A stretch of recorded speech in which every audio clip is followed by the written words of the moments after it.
Are you meditating? Oh. Yo, what's up, everybody? Welcome back to the KaijuPowerHour. I'm Waddle, joined alongside Lemur. How you doing today? Hey, I'm doing good. Just got Doing off from what? What? I'm doing well. I'm doing well. Thank you. I didn't get a lot of sleep. I've actually I think that's a bit, but keep going. I Just play. didn't get much sleep. I was playing Supervive Arena until 7:30 a.m. But we're here. We're here and we're locked in. We're here, and we're safe locked in. Ooh, Joined all right. alongside the one of the executive producers behind Supervive at Theorycraft Games, Safelocked. How you doing? Hi, I'm doing great. I've been like so excited to be on this for like, when did we start talking about this? Like maybe like a month ago, at least several weeks ago. So. Yeah, I remember I just was like, I told Lemur a while back ago, I said after we got Bellissimoh, I was like, okay, major milestones, we get the next executive producer. Open beta. Yep. I'm going to get Safelocked. Blessed to be here. So it's nice finally having you on. You know, you're normally running your Fireside Chats, that kind of stuff. But for those who don't know who Safelocked is and just knows from Theorycraft, give us a little bit of rundown on Safelocked. Oh. I don't know. Where do I start? I guess like I worked on, so my background is so I've been a producer most of my life. Way back when I used to be a gameplay engineer. I really wanted to get into games from like 4th grade on. I decided that was going to be my lot in life, and so I studied computer science. I graduated. I then interned at Crystal Dynamics, working on the first new Tomb Raider, and then I applied, went to Riot. I wanted to be a technical producer and kind of do both a little bit, and then they were like, "Hey, you need to like ship champions every 2 weeks," and I was like, "Bet." And so we just focused on being a producer, focused on content. I went from shipping. My first champion was technically I was Year of Vayne, but then it was everything from then on to Lulu was my last champion. So like Ari, Leona, just like a bunch of folks that I really enjoyed working on. And I think I've been on every league team at that point, became eventually, mostly on the gameplay side, became the executive producer on League after being gameplay lead, and then focused on launching TFT with a great group there, and then was EP on that as well. And then I was like, oh my gosh, this is a lot, and it's kind of, this company is big and unwieldy in a lot of ways. I still love a lot of people there, but my heart was moved to work on a new kind of competitive experience. And if there was any company that I would ever want to work for, it was literally this group of people at Theorycraft Games. It was like the group that I was just like, if I was going to do it, I would take my chances 10 out of 10 times with this group. And so Joe was my manager for many years. I learned a lot from him. Loved working with John. We worked really well together as well, and Arib and all those guys. And so, I took a chance. And now 4 years later, here we are. We're launching Supervive. And yeah, I'm so excited and thankful, and like so many happy tears for like this last few days. I've just been, I don't know, over the moon. Yeah. Oh, that's awesome. That's a great background. It looks like you've come from so much. That's really cool. As of recording this, we are recording this at 12 p.m. CST, November 25th, 2024. Always like to announce that out. And actually, some very exciting news besides that, we are 5 days away from the KPH anniversary from whenever we started it while under NDA. Oh my gosh. Are you serious? I know. Yeah. Alongside your birthday, Jess. Happy This birthday. No, wait a minute. Happy birthday, Jess. Hold on. Oh my gosh. Well, I'll never die. You know what? I embrace it. Thank you. Thanks. I do have a question. How did this birthday meme get started? Yeah, okay. Here's the whole story. So like I said, I joined Riot like when I was like, that was like my first like full-time job. And so when I was a producer, I was all the gameplay team was like one. It wasn't even like a skins team and champion team or whatever. It was like all just one team. And so I was doing like champions and then modes. Dominion was on the the next mode. And the Dominion team in particular, I don't know why. They asked me what my age was. I was like a child. I was like barely 21. And they were like, "You're 21? What?" And they're like I don't know why. I think they're just like all old and that's why. And they're just like, it just like blew their mind. And they're just like, "No, you're not even 21. You're like a baby. You're like ageless. Actually, your birthday's every day." And like, I don't know why. It just like went crazy. And then at some point, the design director, I don't know if you guys remember Tom Cadwell, but he's like, he was just like one of the OG design folks on the team. Him and like a couple others started like really like leaning into the meme. There was a calendar invite that they sent like to the entire like company, like for every day. It was like my birthday, and then like at some point people were like saying happy birthday in like the movie theater when we were like all together like watching movies together. Anyways, it just got out of control. And so now people I don't even know will say happy birthday to me when they know me. And I'm just like, oh my gosh, this is like too much. But now I'm like, you know what? I kind of love it because now it'll never die. Yeah, it's just iconic now. So I don't know. I'm down. It's a running bit. It's a great. It's a bit now. It's yeah. So I gotta embrace it. Oh my gosh. And following up that, how has launch week been so far? We're not fully a week in just yet, but we are kind of just like getting there. So how has it been just so far in just a general sense? How's it been feeling? It feels unreal. Like it actually feels like so freaking unreal. Like, I think leading up, like the days leading up to the launch, like no one was sleeping. Everyone was like sweating, like literally, because like you don't know, like you guys know this. We had playtests that are way smaller than anything. Like they're like what, like 1,000 people max, like beforehand, and like intentionally, right? Like we were focusing on like getting feedback from this group, like understanding like what's working, what's not, like what are we gonna change in like the next month? Like literally, we weren't even like we had like a roadmap. I update that roadmap like constantly. But I'm just like, at the end of the day, I'm just like, hey, if Lemur points out something awesome or hates something, or Weddle points out something that's not awesome, like we gotta like take that into account, And like I think that's the kind of thing where we just started, I think, getting a better understanding of like that 1,000-person group, and then going into this like now like totally or different order of magnitude. Like who knows what people are gonna say, Like there's different regions now. What are they gonna say, And they haven't had the experience that you guys have had of like growing with the game or like being able to touch the game in that way. And so like I think all of that is just like I can't read people's minds. Like who knows, right?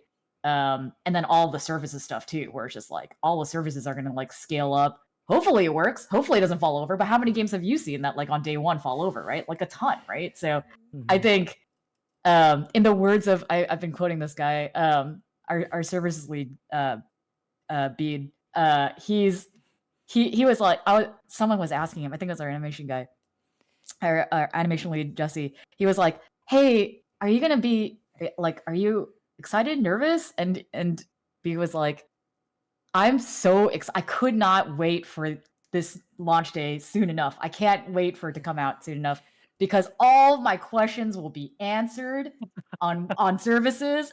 Like everything will be known, And he's just like, I'm so looking forward to that. That's going to be just like so much better. And then I'll actually know what's like working, what's not. So like, I think just being able to ride that ride has been like really nice to be able to be like, okay, cool. We have so much more understanding. And I think like a huge bonus. The momentum has been crazy. Like the player base, the momentum, the reception feedback, all of that has been like more than I could ever hope for. I don't think we were expecting it. I think we were hoping for it. And just so seeing it, I'm just like, yeah, everyone's like nervous jitters, want to keep it up, like want to keep a humble, perspective on it all. But I'm just like, thank God, let's go. Like that's how everyone's feeling right now. Yeah.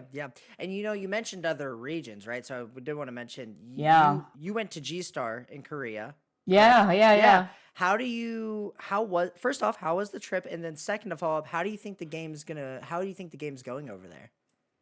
Yeah, I mean, so G-Star, I need to like post this at some point. I like made a whole montage of it because I was just like so shocked about like all of I need to post that. Like it was crazy. Like, so what happened was like we got there and like so G-Star is like the biggest gaming convention in Korea, like full stop, right? Mm-hmm. And so it's like the E3 of Korea in a way, right? I guess maybe we shouldn't be using gaming convention names anymore because they're kind of dying. But like it's big. Yeah. So for G-Star, like there's it's like a huge convention center in Busan, and there's a ton of games are getting presented at that point. It was impossible to not see Supervive, regardless of where you were looking. And actually, that was like a hope that like our marketing lead on the Supervive Korea side actually had, which is like no matter where you take a picture, like I want Supervive to be in the frame, And I was like, amazing goal. I appreciate you, number one. But yeah, like it was just like our trailer was like literally on the top of like when you go into the entrance of the convention center, it was like right on above the entrance, there was like huge banners, like there was like they were all hanging of like all the different hunters, like there was a huge like LAN setup where there was like full, I think 80 computers, like ready set up for people to just like line up and play the game. And like the lines went up to like, I think first day we went in and I like my understanding was like it was supposed to be more of like a setup day where people were like, oh, like we're gonna like make sure the booth is good and like make sure the computer setups are good and whatever. And like people were starting to funnel in, like no joke, like I don't even know, like 15 minutes in, 30 minutes in when we got in, it was like the line went up to like an hour and a half, like that. And it was just like, oh my gosh, they're like waiting. And like, God bless them. Like there were people who were like bragging, but like there were definitely people who were like, they waited an hour and a half in line and then just got destroyed. And I was like, oh no. There was like this one person who got hit by the train like 2 seconds and I was just like, oh God. But like you could hear all the shot calling already. You could hear like people like actually like playing off each other. Like that was amazing. They were new, so like there was definitely like people who weren't like upgrading their abilities, and I was just like, please press the button. We made them louder for you. So like, it wasn't perfect, and there were a couple bugs we've noticed, but that energy was so infectious. There was like a giant like widescreen like wall. This is the part I wanted to show too. Like wall to wall, like playing back our entire like open beta trailer, and like I was just like, there's like a shot I have of Joe watching it, and you could just see like this begrudging, like happy, near tears Joe, and I'm just like, like my heart. And then the last thing I'll mention about this too is like the great timing. I assume they must do this on purpose. Is that for G-Star, like all of the students that are like there's like they have their standardized test before they go to college, like their big standardized test. It's right before G-Star. And so like what would happen is like everyone was like studying, probably cramming for this freaking test that's gonna like determine like the rest of their lives, in their mind. And then like they're like, I'm free, like going to G-Star, waiting in line for games, and I'm just like, oh, that's perfect, like that's like the like exactly the correct, like optimization there. So I think everyone had a ton of fun. I think if you went to G-Star, there's no chance that you didn't hear about Supervive. So I think that was our biggest hurdle, honestly, was awareness in Korea. So you were asking like, hey, how's it doing? Like that's the part we're going to be focusing on, is like getting the word out. Like we're indie-esque company. Like we gotta get the word out. So because Korea is so much newer to this than NA and EU, that's our next challenge, is like getting the word out, spreading the word, getting first touch to as many players as possible. So that's what we're gonna do. But it's a good start. So yeah. That's a great start. Great start. How would you say like the player base is in Korea right now? I have no clue what's going on over there. Yeah, I mean it's growing, but like it's early, right? So like Yeah. I'm waiting to see how it's going right now myself. Like it's because the thing is like it's so much easier. I know like this is like very obvious probably to you guys, but like we're like I don't speak that much Korean. Like I can, but like I can't do the same thing where like I can like go to Discord or talk to you guys and like ask for feedback or like see how you guys are doing and then like be like, oh, you ran into this issue, like tell me more. Like I can't do that with the same, and like that's the same with the team too, right? So like we gotta trust our partners, with the Supervive Korea team to like help us understand all of that and understand like what they're running into. And like there's things like, hey, they're like more solo oriented. And like that's something that we've, this group has talked about a bunch. It's like, how do we make that experience better? And right. And like that's why we like introduced like it's not the only reason, but like doing the resurgence rules and like putting quests in, like having that kind of stuff help guide and give structure to a game, especially if you're a solo player. Like that's the kind of stuff where I'm just like, we need to keep investing in that space. It just like hammers home the fact that we want to focus on that, especially for different regions who are like that. Like that's like their mix. And I think also they have like a PC bong culture where it's like they're mostly playing in PC bongs, right? And so like their ecosystem is totally different, and how they engage with the game is gonna be totally different than when people with their own setups at home. And so what does that even look like? I have guesses based off of like how League performed and like how people engaged as Korean players of League, but we need to see what that looks like for Supervive too. So we're still like in the learning phase, in a lot of ways. Yeah, that makes sense. Yeah. Yep. And then one thing we always like to do, and I originally in the doc, Weimer writes, we always write like funniest, most epic, craziest moments from the playtest. And Weimer wrote playtest this time, and I said, I said, I said we're in open beta now, so I said we're not in a playtest anymore. So I'll let forever playtest. Playtest now. I'll let Lemur go ahead and first, and you could share your favorite moment so far from the open beta. From the playtest, got it. I want to know. My favorite moment would probably be on Saturday. I got to join A1 Twins on their charity stream for suicide prevention, and I got to give a shout out and kind of a speech regarding Vado and the memorial that was made in the map for him. I was actually, Safelocked, you were actually in that game with us. I was the brawl with the name off. I know. You know? Oh. It was a really good game. No, I always, whenever I see someone like that, I'm like, I bet.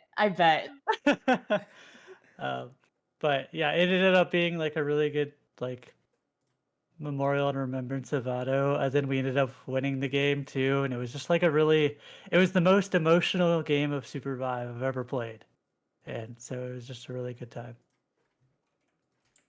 It was really gonna cry at like 10:30 in the morning. Get out. You know what's interesting about that whole I shout out to Quiff actually, because he had brought it back up. We were talking about this for a while actually, like having a proper memorial, and like we had talked about like, hey, where are we gonna put it and like what it's gonna look like, and yeah, like it just brought back all of these like feelings, and like just like I like, and all these old conversations I have with them, like where I was just like, you're like the number one pro, man, like, and like, yeah, I'm really glad we got that in, because I think, yeah, it was funny, like Quiff was just like, man, I'm just like looking at it, it like makes me tear up, and I'm just like, yeah, really thankful. Thank you guys for putting it in. Appreciate it a lot. Appreciate it a lot. I linked it in chat for those who may want to watch it, or I'll also throw it down in this VOD as well, so you can go and watch the beautiful tribute. Moving on from that, my favorite and epic moment so far, that one, that was a great moment, but I'm gonna let me take that as this. There can be multiple. It You can't can't just have one it slot. can't. That's crazy. So far, since we're not in a play test anymore, I've been able to play with a ton of different squads. So before you're like, you have this issue where you want to make sure that you're playing the whole time, but you don't want to be squadless. So you make sure you get a whole squad beforehand. Right. So you do that. But now I've been able to play with so many different people and just have tons of fun. Dude, and it's my favorite. It's so awesome now that we're finally here. So that's my favorite moment so far is being able to play with so many different people. Yes. I got to play with Weedle. Wait. Oh, where'd Weedle go? Wait. And he's gone. Wait. You guys are back. Hold on. Hold on. There we go. Okay, we're back right away. Whew. Are the cameras in the correct spot? Yes, they are in the correct spot. You two are not switched names. I see. It might look different for you, Lemur, but I promise you, the cameras on my end are in the correct spot. All right. Cool. But yeah, no, it's really awesome that we made it to that point. Safelocked though. Yeah. You got to have some favorite moment. I don't see the Twitch chat anymore, but I'll let me think. So far, there's so many. Okay, so I'll speak to. This is very much just recency bias because it literally happened last night. But so I just got into Plat because I in my off hours I'm just trying to grind and then go back to work and then grind. And so I was just oh yeah, I might oh no, I was a gold one. And then I was trying to I was okay, yesterday I was I'm gonna get to Plat and I'm gonna freaking do it. And so I get into a 4-stack and I don't know, freaking Dem Apples ends up coming in. He's our 4th and he's just oh, you're gold, huh? I'm just wanted to say you're looking at a diamond duos player, so this must be nice and gold. And I was just, it made me so, I was just I have to get this Plat. We hit Plat, right? I hit Plat and I was yes, we did it. Instantly, the next 2 games or something, it we lose, we get 10th or something, twice in a row or something. And I go back down 30 points and go back instantly to gold and then Dem Apples is not very hype squad behavior, not really great Plat behavior, and I was just dying. And so the rest of the night, literally the last game I could play, I got back to Plat, and I was just oh my, I was dying inside because I thought it wasn't gonna happen. But some of those games were super funny. I think it was all my funniest moments are fails that end up in wins. So it's I think there was one moment where I had a group teleport and it was end circle and I vividly remember this because Apples was yelling in my mic or my headset. I was okay, great, last standing, got a group teleport, looted it off someone's body, tried to then group teleport their death boxes, but I think it was twisters or something. I end up in the air. I cast it. Group teleports in the air. Oh I'm God. I totally miss everyone. And then they're what the heck are you doing? And then at the same time, our brawl had a most wanted, is able to kill someone. Everyone comes back. We do a whole turnaround. And so I was just oh my gosh, thank God. That whole journey of events was ups and downs that led to eventual Plat. So despite that, we got it, and that was perfect. Got it and accomplished. All right. Well, we're about to get into the. Don't say hard stuck, please. Please, I can get to diamond. I can. I believe in you, Safelocked. I think you can easily Thanks. hit diamond. Thank you. Wait, what happened again? Oh no. Oh, no. The technical Uh, difficulties are back. uh, Oh, oh, Wait, whoa. there we go. Oh, now everything actually looks good for me. Okay, Cool. hey, you know what? We have them on the KPH, but they get fixed quickly. All right, we're quick to fixing it. Okay. Now we're gonna get into the real questions. Okay, we're gonna start hitting hard. You said you got answers for all of these, but find I out. do. We'll find out. yeah, Okay. we'll find out. Okay. All right. I mean, I don't know. We'll see. I was gonna start it off with a question I think is perfect to preface a lot of this. Uh-huh. So you were executive producer at a company like Riot, okay? How does Mhm. it feel being an executive producer at a company like Theorycraft versus a company like Riot? It's totally different. I will Mhm. say it's totally different. And yeah, maybe we start there that I could say how I feel about it. So Okay. I think in terms of what an executive producer does, because I think that's another question that Yeah. came up, or like what's the hardest thing it is about being an executive producer? Like the thing that I'm always like constantly worried about or thinking about or like always like just like stressing over is like what's the right thing to do? What's the right thing to do? What is the right thing to do for the game? What's the right thing to do for the team? Like what's the right thing to do? And like at the end of the day, it's always going to be governed by what's the right thing to do for the game. And so everything is going to like funnel into that. But that question is so hard to answer. It's so hard. And like it only gets harder the more inputs you get, right? So it's just like, hey, like at 10 people, you get 10 answers maybe. At 100 people, you get 100 answers. At 1,000 people, and then like it goes to like live, you're seeing the charts, like there's like now it's like again, orders of magnitude more responses, thoughts, feelings, pain points, all of this stuff across different regions, different languages, different MMR bands, right? Different levels of experience and commitment. And like, I think when it comes to, hey, like, do different EPs care about different things? Sure. But at the end of the day, to me, a good EP is going to always be thinking, regardless of what game they're on, what's the right thing to do? Like, they're always going to be obsessed with figuring that out. And so, like, the difference now saying that's like the shared thing, I think, in common. I think the difference is that how much you prioritize answering that question or how much time you have to answer that question differs a crazy amount when it comes to Theorycraft versus Riot. At least for me, that was true. At Riot, I didn't have that much time. Honestly, I would say like maybe I have like 30 minutes in my day to think about that question. Otherwise, there's like,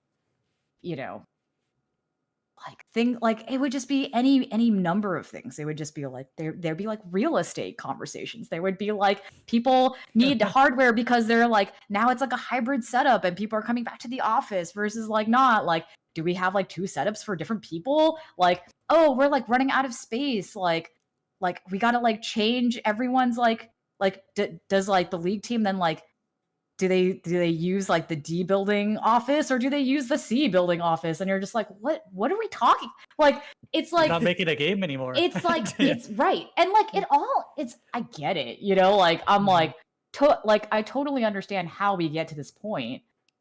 But there are decisions that, like that Riot has made that means that you have to answer those questions on like a pretty frequent basis. Like and like, like no shade. I'm just like that does take away from, like what's next for League? Like what do you do? What are we gonna do? And like and I think that's also true for like how big the team is, right? Like if the team is like super huge, now you're like, okay, like what's our next set of managers gonna look like? How are you gonna train people? Like like if people are like League was constantly like, because it was so big too, different teams, I don't think people realize this, but like, all right, there's like different teams that pull from that team all the time.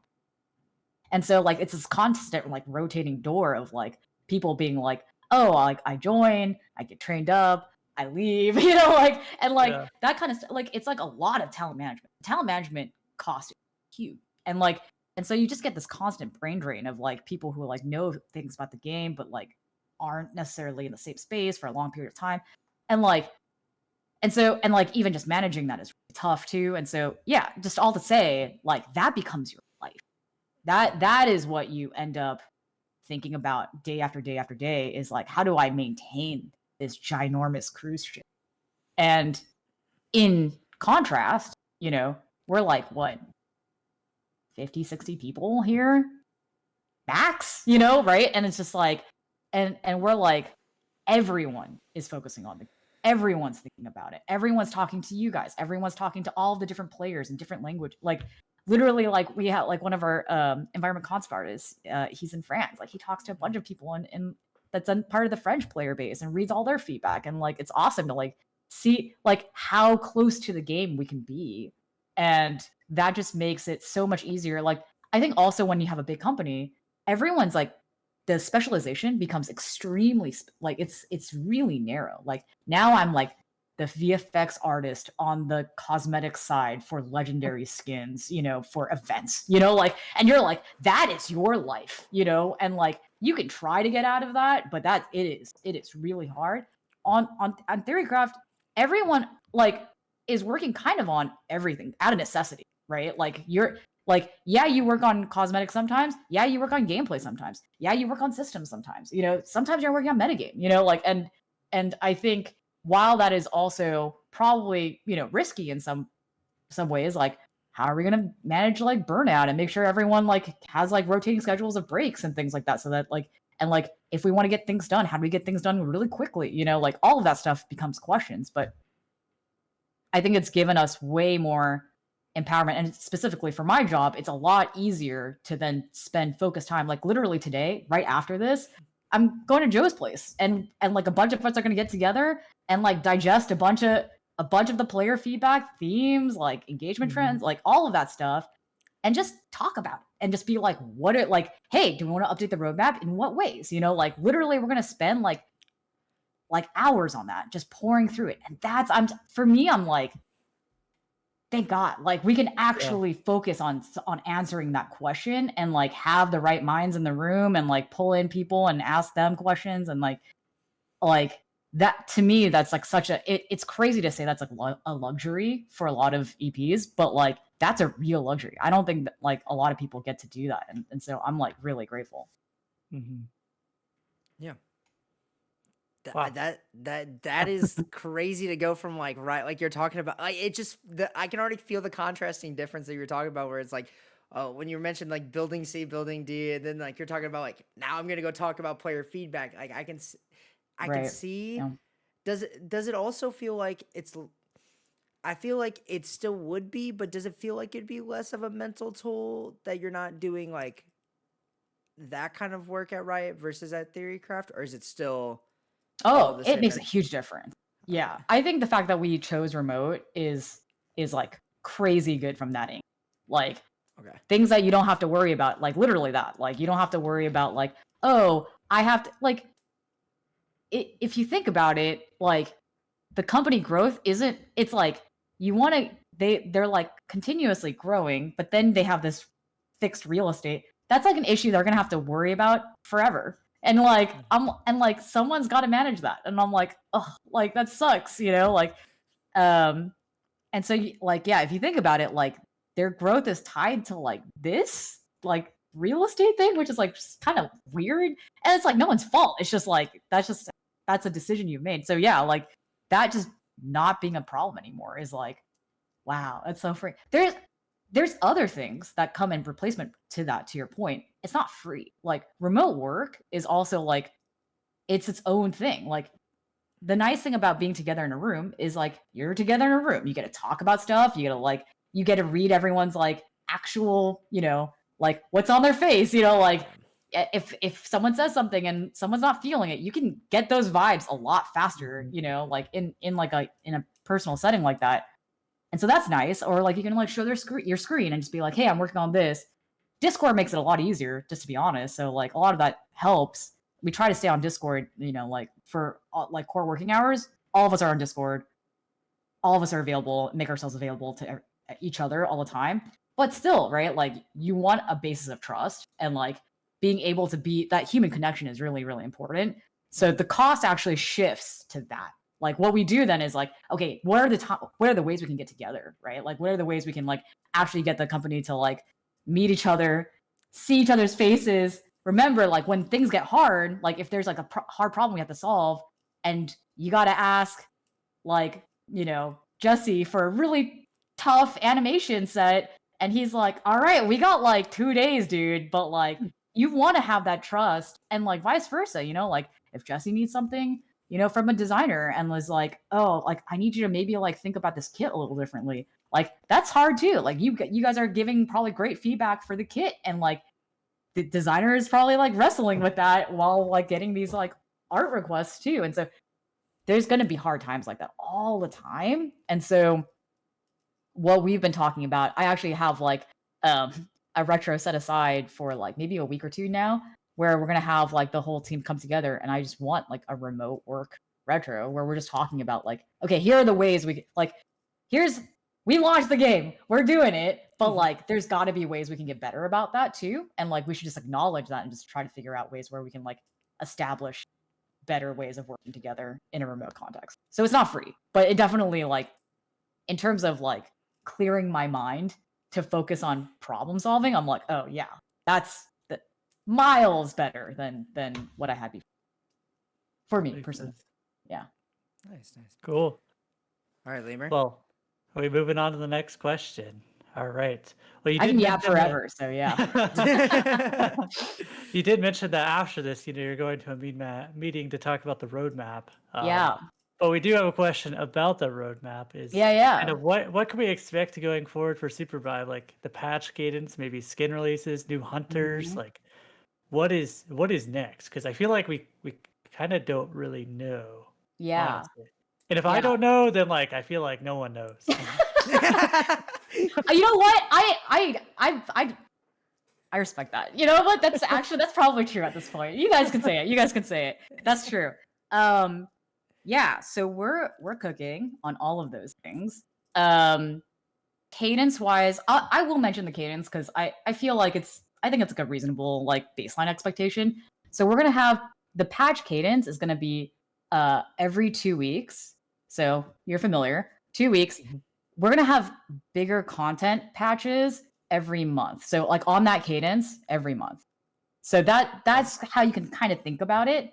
And then for the beginning of seasons, we're gonna and I've been kind of alluding to some of this too in Discord. So I'm thinking about seasons as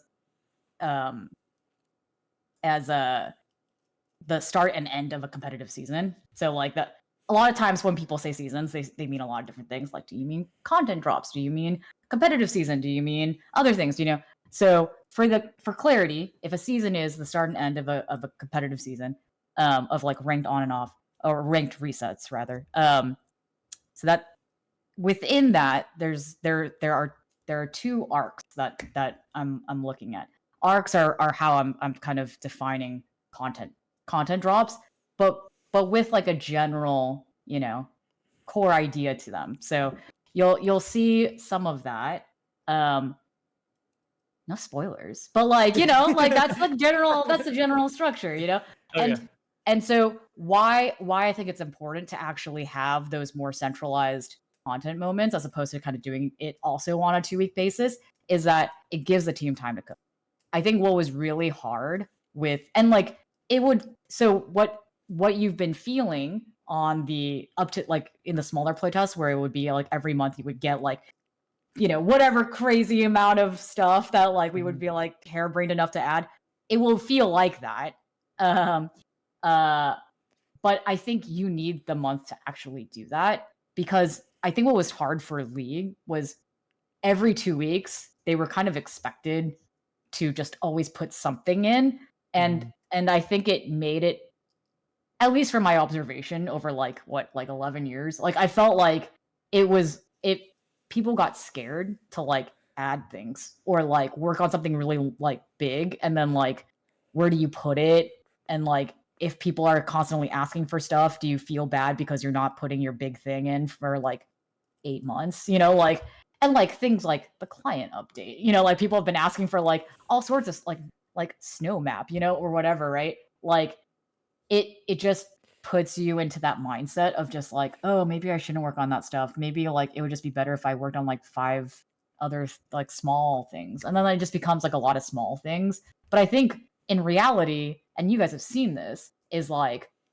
actually some of the big systems changes are actually some of the most critical, or like bundles of systems changes, right? Like when we think about glider plus map plus spiking plus like actually having all of those together, or like the equipment update with evolves and like having ability upgrade, like they're like these are big systems changes that I think 2 weeks is a little tough to just be like, yeah, we're gonna, and it's not even, we could do it in 2 weeks, we can make the content, but you want to soak on it too. So like I'm like as you know from the Red Powers debacle.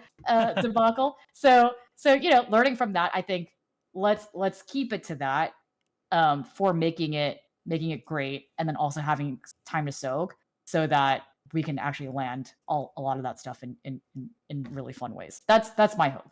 Yeah. Mhm. That makes sense. Something that you maybe didn't touch on as much is new Yeah. hunters. Yeah. I mean, that's part of it for sure. Yeah, new hunters maybe. So anything on the arcs, like in arcs, what you can expect is that it will be some kind of bigger gameplay update. That gameplay update will typically have, maybe a new hunter, maybe, maybe other systems changes, maybe other new items. And so, I think from a hunter perspective, cadence wise, we are looking to launch a hunter pretty soon, with our first arc. And I think we're gonna even communicate that soon. So I think yeah, we'll have a note on it. You can't give us I you can't give us the name. I feel like you guys know, so I don't know what I'm saying. I don't know who it would be. But we will say it soon.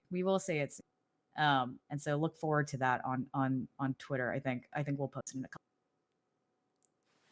Okay. Something that could actually follow that up. Bellissimoh actually asked this on Reddit. What are some examples of, and you mentioned the systems and the gameplay and how critical they are. What are some examples of great game engineering work that most people wouldn't know to ask about, but are really impactful to why the game feels good to play? Wow. Thank you for the canned question. Thanks, John. I love that. He knows. It's because he knows. So there's 3 things that I'll mention. 2 of them which is related to each other. So server performance, I'll just start with like the really obvious one, is huge. A ton of effort. Shout out to my boy Devin. Shout out to the whole game engineering crew. Server performance obviously is really important for a bunch of different. So obviously, like your game-to-game experience is just going to be smoother for sure. It also affects things like how many players are in a game.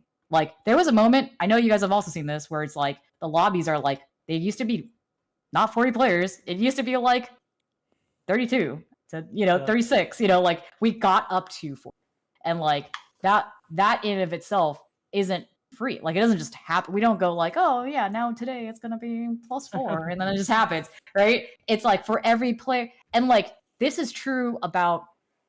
I don't think this gets talked about a lot, but I think people don't realize BR games didn't. There's like a reason why BR games didn't exist. Like a long time ago. Like there are real like advancements in how we think about game performance that have allowed for BRs to exist even at all. Like having that many players in a session is a more recent innovation. That is recent. And so as it pertains to us, like we have to keep investing real calories into like, okay, where's the next area where we can get more server performance and improve and and potentially like I would love to see more players in a session. Who knows? That would be something that I'd be really interested to see in order to do that. And it gives us flexibility for like different things like so player count is one.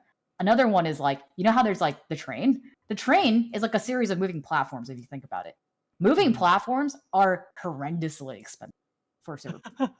horrendously expensive. So what's funny is, you know how bullet trains? The trains are smaller. They're fewer platforms. You know why? Because we cut them in half for server performance, and so that's why you're like, why are there more trains but they're smaller? That's why. That's how we got to work.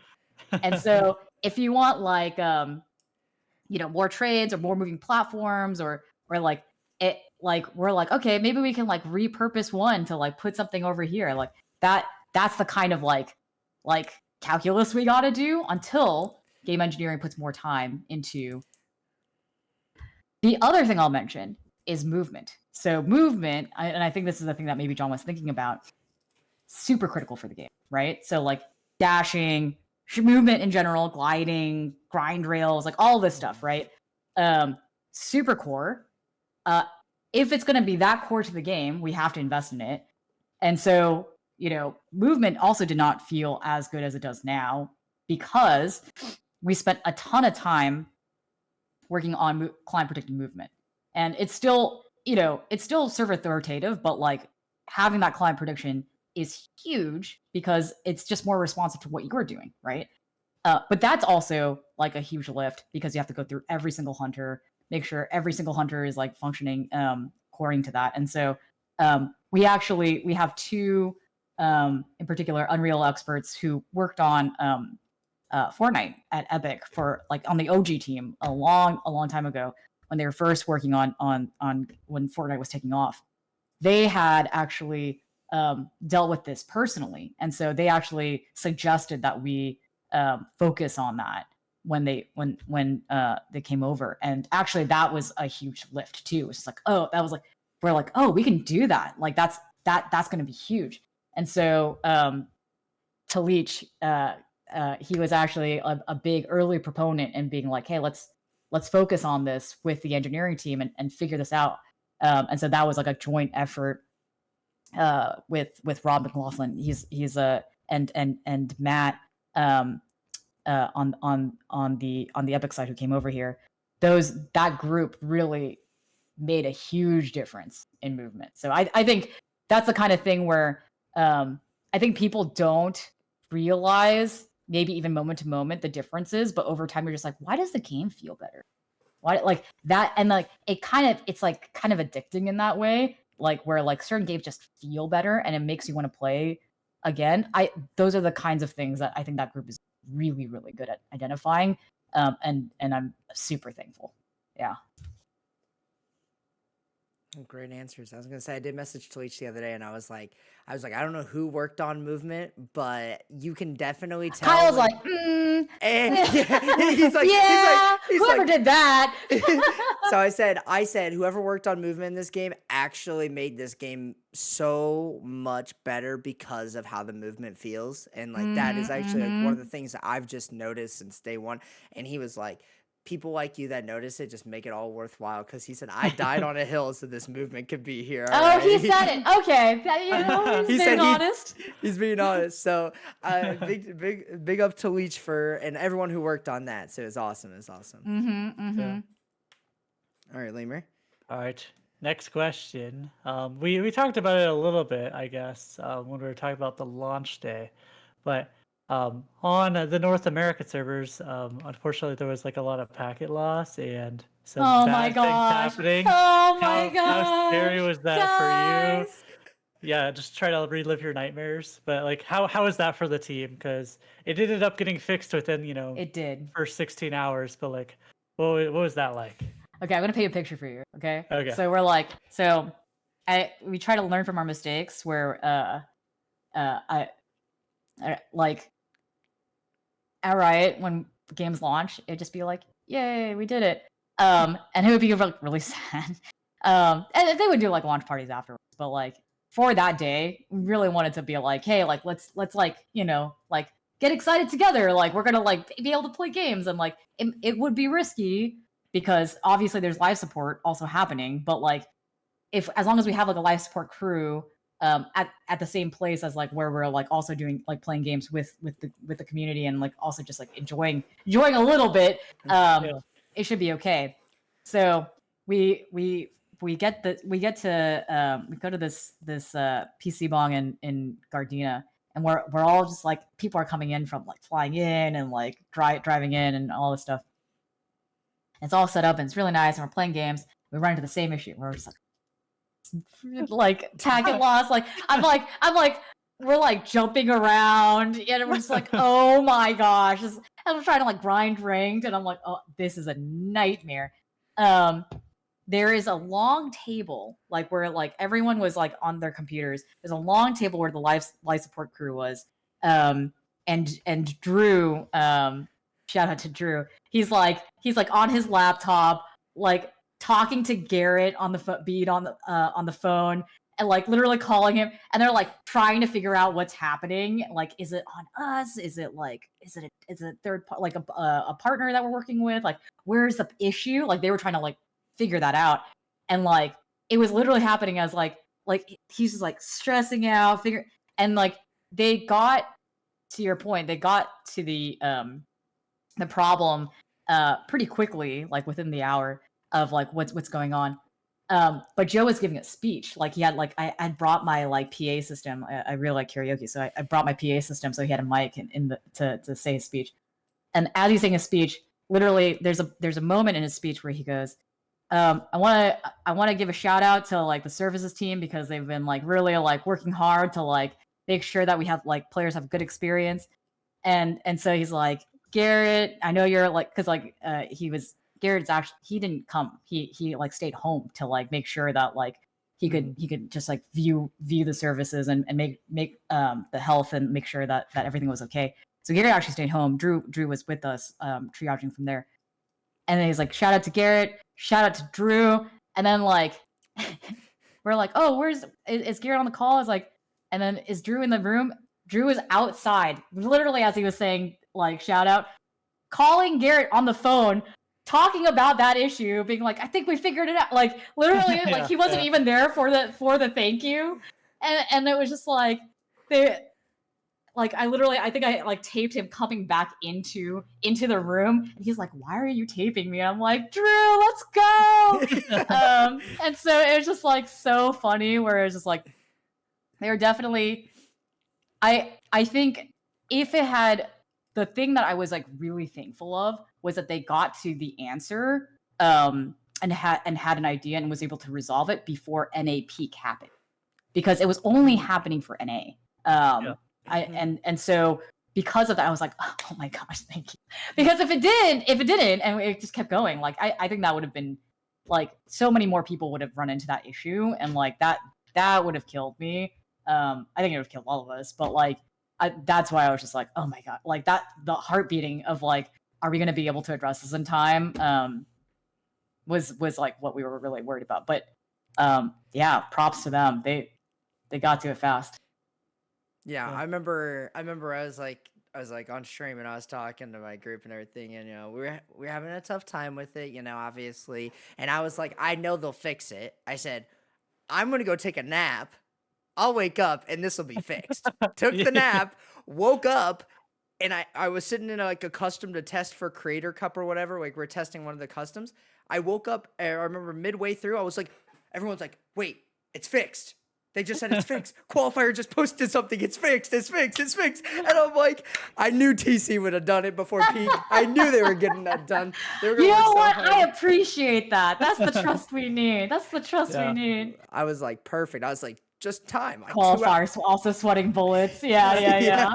Qualifiers like getting all this info coming in at once. I know. Like, issue.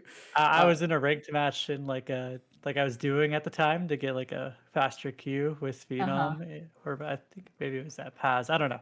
But John was mentioning that, and I was like, oh no, it's hitting them all.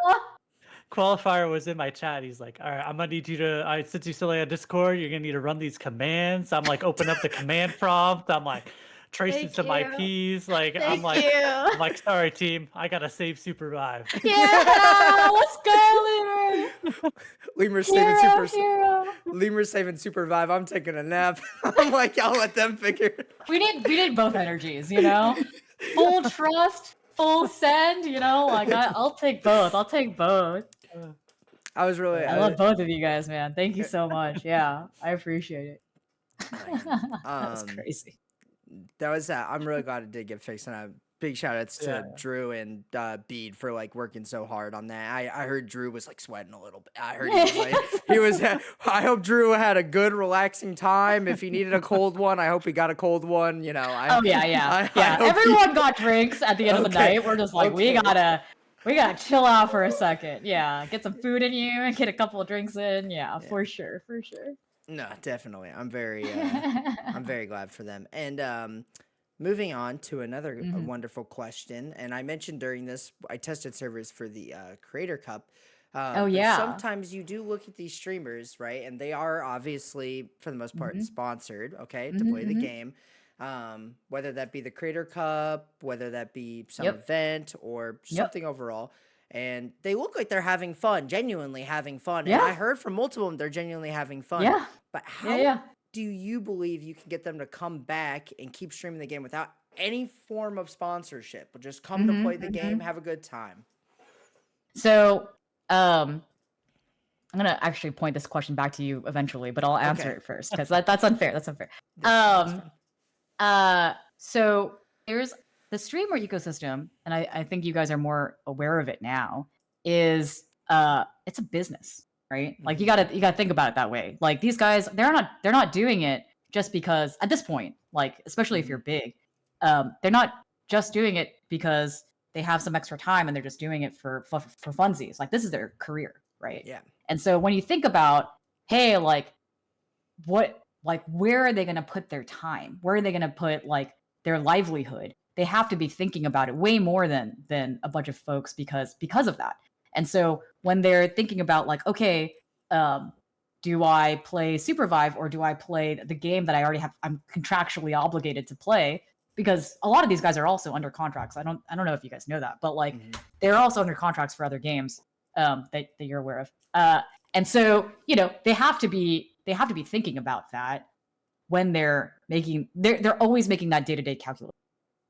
So what we didn't want to do, what we didn't want to do, because other folks spent a lot more time thinking about this than I did, was we can't just like ask for charity, you know, like these guys are like literally going out of their way to support this game and like promote this game, and they're taking a hit because they believe in us, and like I believe, you know, of course we believe in the game, and like we're seeing it grow and it's awesome, but like for them to come on, like I don't want it to feel like it like they got to take that trade so harshly, and so we have to also keep that in mind too, right? And so, you know, that's a reason why initially it's like, okay, cool, like let's get them over the hump and like have them be able to do this in a way that is sustainable for them, at least for this initial piece. The other thing though too is like there's three things here. So that's one is like their livelihood. We have to make sure we understand that.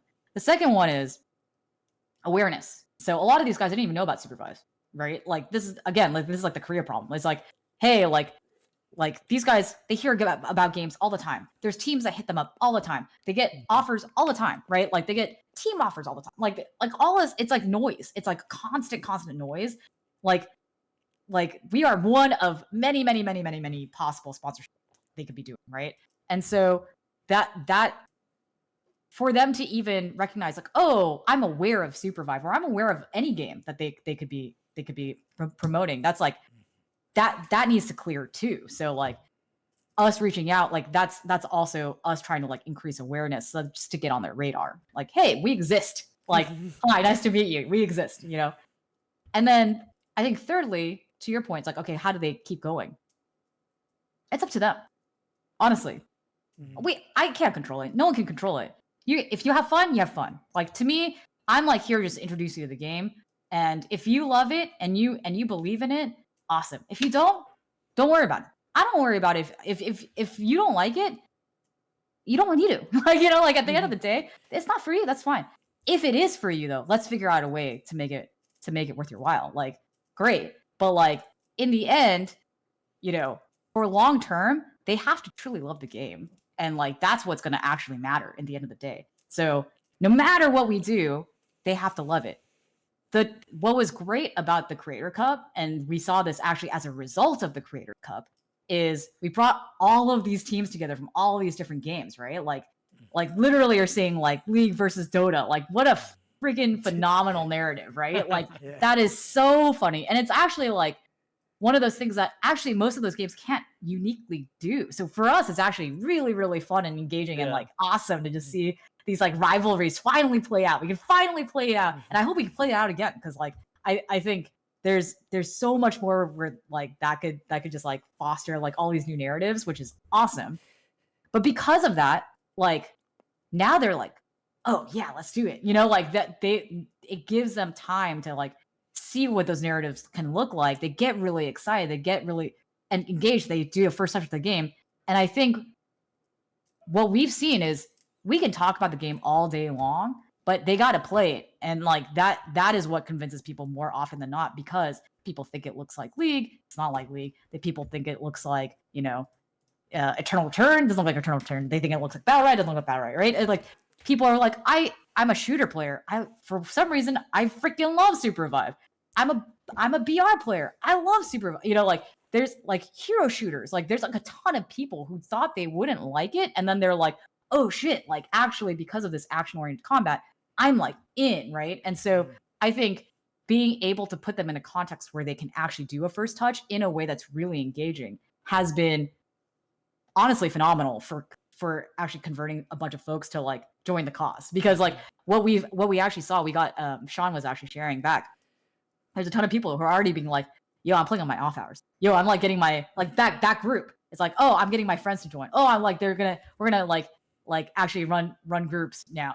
And oh, when's the next tournament? You know, like that it's happening. So I think we gotta like put them in the right context so that it's easy for them to engage. And I think it was actually, God bless you guys too. Like, obviously there's a lot of people who would want to have like, you know, the OGs go up against like the, you know, the new folks, but let's be real. Like, I think it would have been a bloodbath, right? So like, and like, hey, I would, now that we have some of the actual, the new folks getting more accustomed and getting like learning, and actually some of the plays were really freaking good. I'm like, maybe in a couple we should do OG versus new garden. Like I think it'd be really, really fun for that to happen. But I think we got to establish a little bit of that and kind of keep Shark Tank as Shark Tank. And if you know, you know, and I think that's gonna help a lot too. Yeah. No, Cool. definitely. Did you say you had something for us though off that question originally? Yeah, but I wanted to know what you guys think too, because like I like obviously like people gotta love the game, but like, you know, especially because you guys kind of see it all. Like you're like streaming. You've played with a lot of these guys at this point, or have coached. You know, like you've I'm saying this for like the broader OG group here, like and you've seen what they're doing now. Like I'm curious what your thoughts are on what would get them to stick around.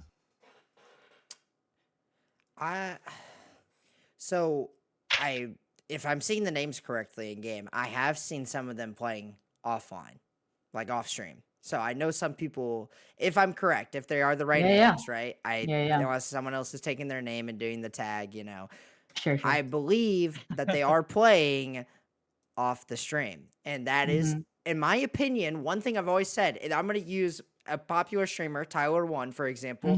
When he gets passionate about a game, you've seen there's Spectate Tyler One League, Spectate Tyler One Chess. Like when he gets passionate about a game, he plays it off stream constantly. He'll play That's the a game. sign. That is a sign, I think. And one of the most important things is making sure streamers, I think, and like you said, I actually completely rethought my process now. I don't think there's anything necessarily we could do besides provide a welcoming and opening community, which I believe we have done pretty well and keep so far. Doing it. Yeah, and keep doing it and keep doing that, and providing the tools necessary to help them learn the game, and not just, you know, I'm going to go run them down on a Smurf account right now and just, you know, wait till 2. Exactly. I'm not going to go do that. So in order that they can learn the game, and if they have, if they want the tools to get better, you know, they can come contact people. There's plenty of people they can get in contact with. There's plenty of us streaming. There's plenty of us in Discord, you know, and with TC being as close to the, like, you know, with the like veterans and the the new players coming in, you're also TC's also a bridge for that. They're able to help connect people to learn. If someone wants to learn the game, boom, Sean's Right. there. Sean's the Right. GOAT. I'm always telling him he's the GOAT. He's literally That such guy. a bridge. He's Literally, insane. He's on top of it. That dude 100%. is in every single channel, all the time, talking to everyone. I'm so impressed. Yeah, for sure. So that would be my But answer. I think you need that. Like, I think especially, even though it feels like overwhelming, like, I think Sean knows how important it is to have like a direct connection. And then like there's just no substitute for human connection at that level, because at some point, if you feel like you're just like I don't know, a number, it doesn't feel like you're part of a community. And like, I think people want to feel like they're part of something. And sometimes I think we lose track of that with like, counters and numbers and charts and, social media presences or whatever. But like honestly, to me, I'm like, yeah, that's cool. But like, who cares? Like, it's about like this group just having a lot of fucking fun and like figuring out like new ways to like do that. And so I think above all, like that matters. Yeah. Lemur, you want to go ahead? I mean, I don't really know, but I think the Creator Cup was a great event. I enjoyed watching. I watched all of it. Yeah. Same. I think just doing more events like that, where it's like, a kind of enclosed competition. Maybe even some of them could be more for fun rather than fully competitive. We could do a mix. Nothing to tree here with double money tree grenade. Like something like that. Like I think maybe I need to come to you with some give me some bundle ideas. Yeah. Something like that could be like a fun idea, especially because the streamers that we're playing like kind of varied in skill level by a lot. I think giving people like the opportunity to have like funny plays also right, like funny upsets and like really like interesting spectacles. Yeah. I do want to say I did watch something recently. It was an Apex Red Bull tournament, and I don't remember whose tournament it was, but this is very cool. They did unique things in the storm. They did unique powers, unique whatever weapons, but the viewers got to vote on what they did. Oh, before the match started, or like things changed during the game. So like game one, they would be like, you can only use melees, or you can't use anything with ammo in Apex. Gotcha. So you could use either the bow check, or you could use the melee weapons. So that was cool. That was something that was pretty cool that I thought was like, oh, it's a competitive tournament, but it's also fun. Yeah. So that was just something I had to throw in there real fast. Yeah. Where's my pen? You could look at write that down. Red Bull, Apex. You think I won't? I will. If you say stuff, I'm gonna do it right now. Lemur, if you want to go with the next one, I forgot which one. I'll let her write something down first. No, I know. Keep going. I'm listening. Oh, okay.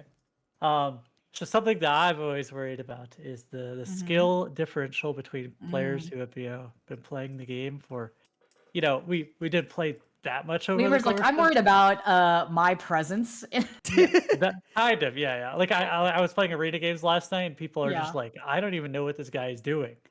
Like, but I'm kind of worried about the Shark Tank lobbies existing. I think a lot of the sentiment of whenever I read like the Reddit and some of the Discords is like, first, and whenever they come into my stream, it's like a real worry. Yeah. Why am I in your game? This is my first day playing. Why am I in your game? Like, I feel like something maybe needs to be done about it, or if there can be something done about it, because it's like a player-based issue, is like, I don't know. What are your thoughts on that? Yeah, no.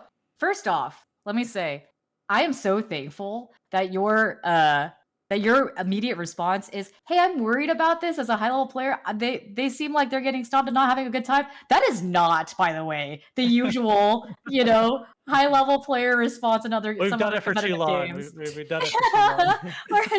That I appreciate that so much. Some people are just like, "Yo, I'll crush them, and then I'll make a Smurf and crush them again."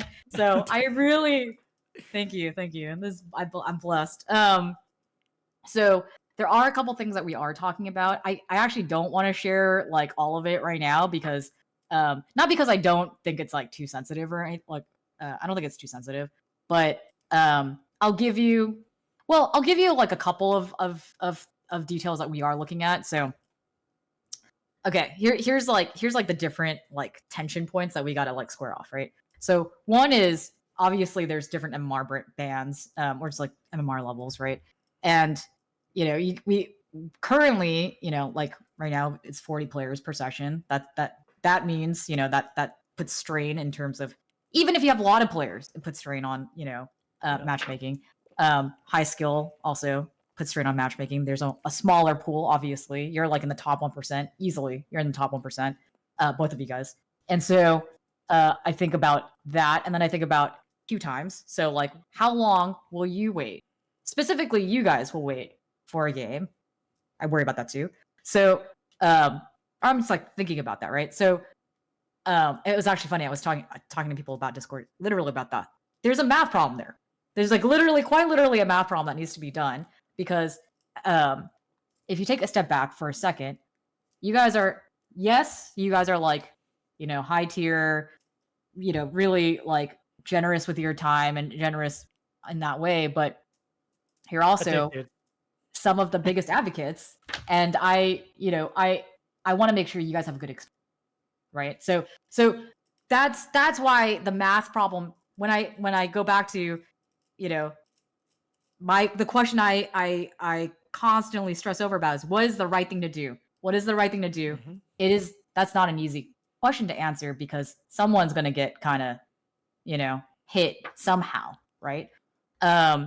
So understanding that, I think that being the case, I think I agree with you where, and the team has already talked about this, by the way, where we probably do want to make it a little stricter on the Shark Tank side of things. And there's a couple ways we're looking at doing that. So I think probably higher, like more like restrictions of some sort is on the table. Like, I think we got to talk about that at some point, whether that is like, the size of the team queuing up, or if it's the band, like higher queue times, something in that space we should probably talk about. And we'll probably want to make some set of those changes soon. Like I think we'll probably be looking at it in the next major pad or sooner. Is kind of what I'm thinking about.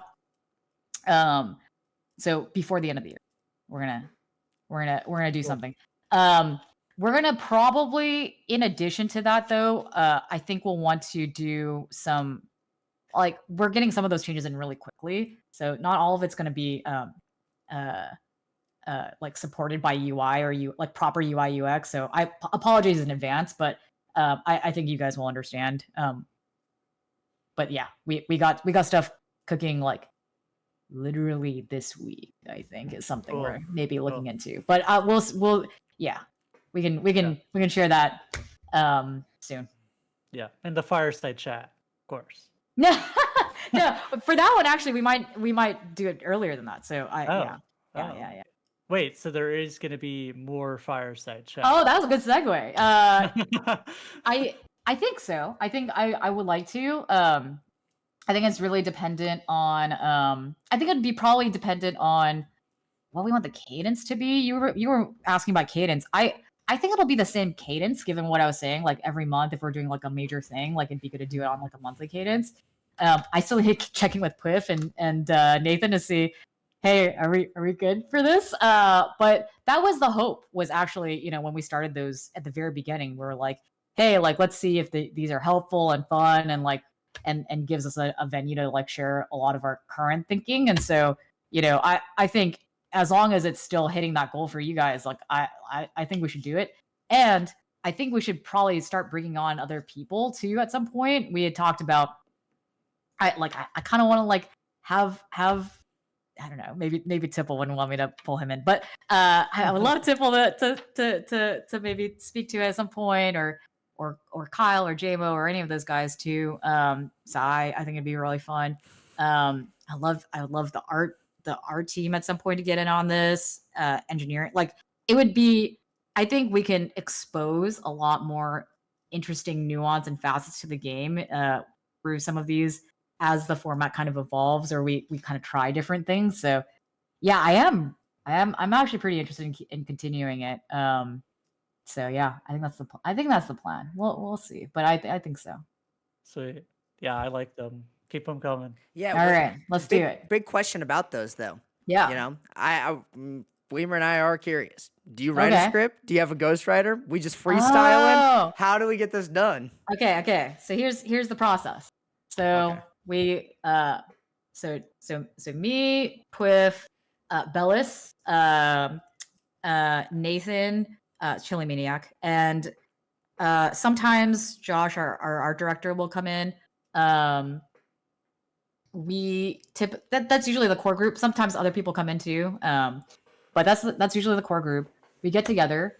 We just outline all of the things that are like the core things that are going to go into the next patch. Like this is the next thing. This is like this is all the shit. Like we just like outline all of it, and then we also focus on the things that specifically that have been the bigger problems or opportunities that we've been wanting to like really focus in on. So like if it's like the equipment update, or if it's like ability upgrades, or if it's like lighting, or if it's like economy or whatever, like we'll put that at the top, put all the big stuff at the top, and then we'll have like a bunch of smaller things at the bottom, or like things that are like obviously, you know, like hey, if we made like updated the environment in some way, like we'll do like a montage of like here's all the things that are like nicer looking in the game.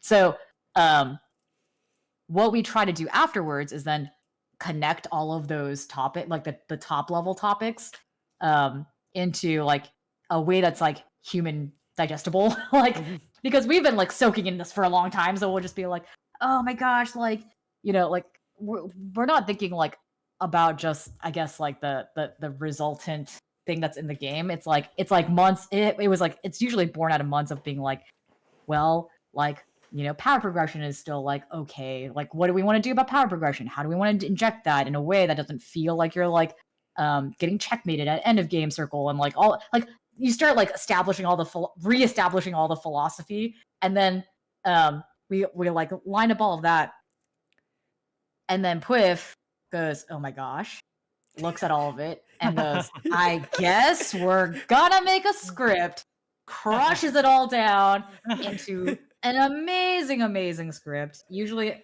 I don't know, I've told him, I think he's in my head now. Like literally he's now like typing like I would talk at this point. Yeah. It's like actually really like weird. But I think we share one brain cell now.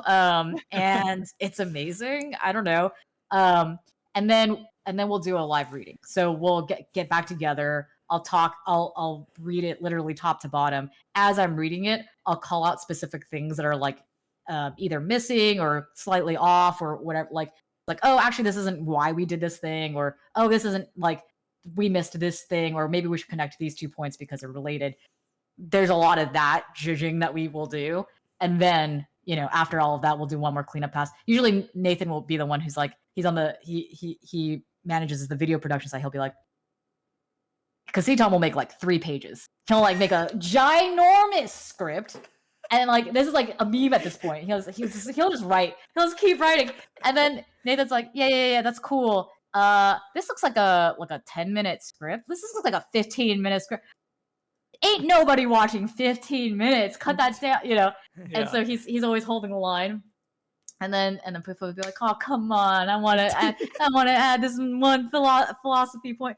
And then we meet in the middle, and then it's always, you know, like maybe 5 minutes, 6 minutes worth of content, and then I'll do a full recording after that, and then I'll upload the raws, and then we'll cut it together and get that done. So that's the full thing. It's truly a group effort, but I gotta say I do share one brain cell with Quiff, and it's pretty cool.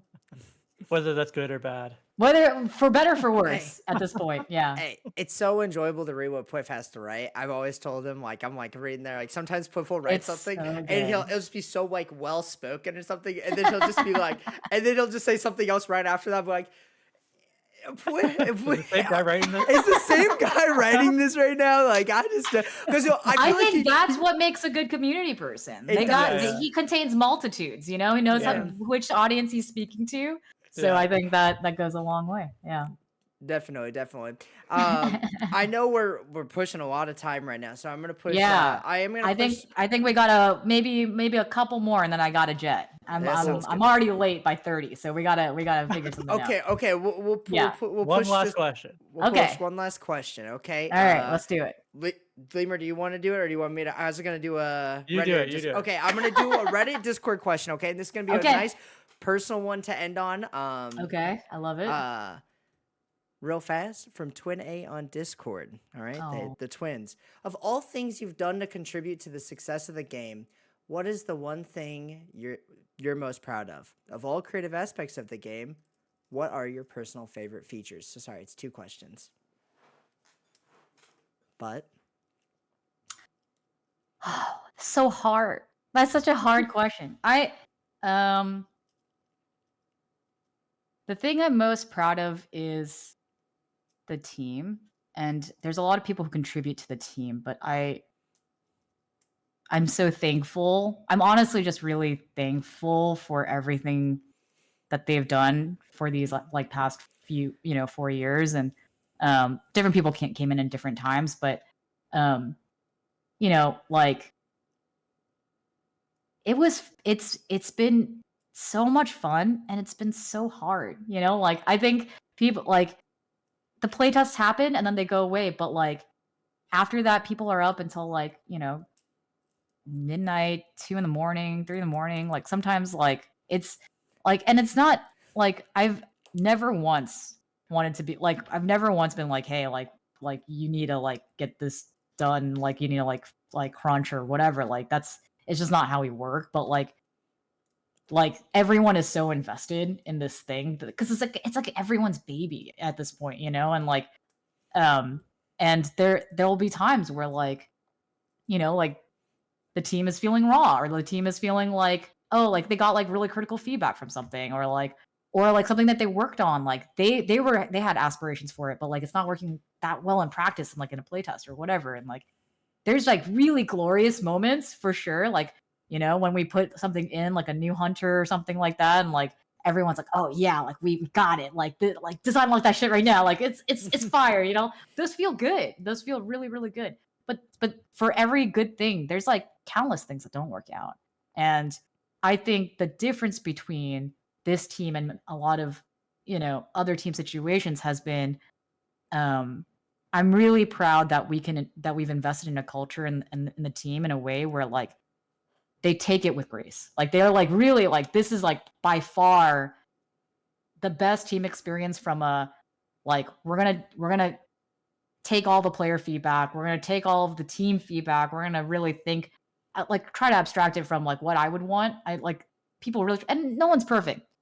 No one's perfect at that, and different people are better than others. But I feel like the thing I'm proud of is being able to contribute to making that a little like 1% better for the team, and trying to make it so that we're just keeping that, like I said, like the human connection between the team and players, and we're all the same, like we're all part of the same bunch at the end of the day. So like for me, that's like the most important thing, because at the end of the day, job is to entertain us. Like we're here to enjoy life and enjoy this game, and like I never want it to be not about that. And so just keeping our eyes on that, and not losing sight of it is crazy hard in some ways, because it's a business. And so we just got to make sure that those incentives are aligned. And I think we've done it. I think we're doing it, and that makes me really really proud. I think for what's the thing that I'm like really proud of that's gone into the game, or like one of my favorite features, honestly, hunters are really close, like dear to my heart. Like on it, like it's probably the combat. I love everything about like I've grown to love a lot of things about the game in ways I didn't even anticipate. Powers is actually like a lot of different powers is actually also on that list for me, where I was just like, I didn't think I would Theorycraft as much as I have with powers, but holy crap, like that has been something that like it just there's like an infinite world of possibilities that because that pool exists, like that space exists, there's so much more like uh combinatorics that can happen in the game. Same with the level. Like I think that the fact that we can have hunter interactions with powers, interactions with map, that's like so much more design space than I could have ever hoped for any competitive game. Like so thankful for that. So I'm like really, really glad that as like a abstract paradigm exists for Supervive. But if I had to pick like just one thing that I'm just like, this will always keep me like going, it's like I really, really enjoy the combat sandbox. And that getting that in a good place and like that getting from combat 2.0 to 3.0, I was just like, I will always be thankful for that transition because it just unlocked something in my head of like, oh, this is what Supervive, and like that is to me, I was like, oh, that's really.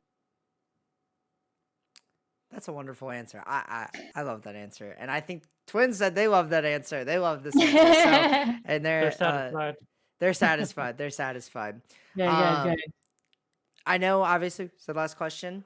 So I'm gonna wrap it up there. But we'll have you answer this. How many mozzarella sticks can you eat in one sitting? Oh man. Okay. Coming. I remember you were asking this to other people. Okay. Here's my real answer. I want it to be 0 because I'm trying to be good with my food intake. Okay, I'm trying to, you know. Reality, I'd probably eat like 10 easy. Probably 10. 10. I could probably do 10 in one sitting. Respectable, but yeah, I'm not gonna go hard. All right, Lemur, go add that to the list of the TC devs. Are we doing a food contest? Are we doing like a? I think you're in last place, actually. Easily, and let that be on record. I would like to be last place in this contest. Well, I think Umbridge did say 0 as well because he was lactose intolerant. Oh, I missed that part. Okay. So Umbridge and I, same wavelength. Yeah. All right. Well, if you want to give a shout out to anybody, Safelocked, before we end this off, thank you for coming on. But if you want to give a shout out to anybody, feel free. Shout out to you guys, man. Thank you so much for running this show. I love this show. This is literally like as I'm driving, my parents live like an hour and a half away. I put this on. Like I literally put this on and I drive and I listen and I love it.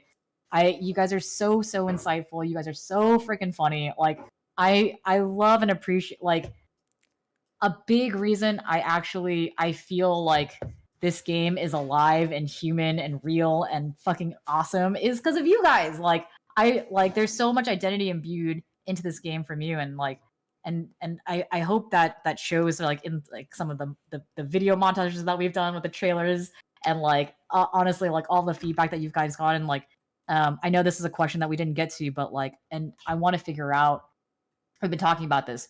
I want to figure out a way where we can get post-veteran playtest, like that whole structure set up in a way where we can keep having this conversation and really just like being able to keep that discussion informing, you know, the next evolution of the game. So maybe it's community summits, maybe it's something. We're gonna figure something out. But I think we'll want that because you guys are so important. So you could fly us all to LA. That's the next milestone. The next milestone is actually the next financial milestone is fly Lemur and Weedle out to LA. That would be huge. Live KPH with the entire TC team right behind us the entire time. I love you guys, man. I would love to meet you. That's a personal goal of mine. I've actually mentioned that to Joe. So my hope is that someday we get to meet you guys in person. Let's see it at Supervive Worlds. Supervive do Worlds, it. Fuck yeah, sure. let's do it. Let's go. And speaking of you being an hour and a half car ride, we are now on Spotify, so you do not have to worry about going on YouTube anymore. You can just open up that Spotify, and it's easy to go. It was a big thing we were trying to do the entire time. We kind of just were like, I don't know, we were going back and forth with it, but we actually got it now. Thank you again, Safelocked, for coming on. We couldn't be doing this without you guys. So fantastic. Appreciate it all. Happy to do this anytime. Thank you. Anytime. And thank you guys for who watched the Kaiju Power Hour. You guys are awesome too. Make sure to leave comments. We read it all. We love feedback. We love answering questions. So make sure you leave more questions for next time. Otherwise, keep up with us on Kaiju Power Hour on Twitter, on X, Twitter, whatever we call it still. That's where we usually keep our updates. Otherwise, I got nothing else. Lemur? That's all. That's all All we right. got. Thank you for Hi, coming. Zendrix. Hi, Jack. Hi, Stevenator. A1 Twins. I see a lot of people here. Good to see you. Bye. Bye. Venomous. Bye. See you guys everyone. later.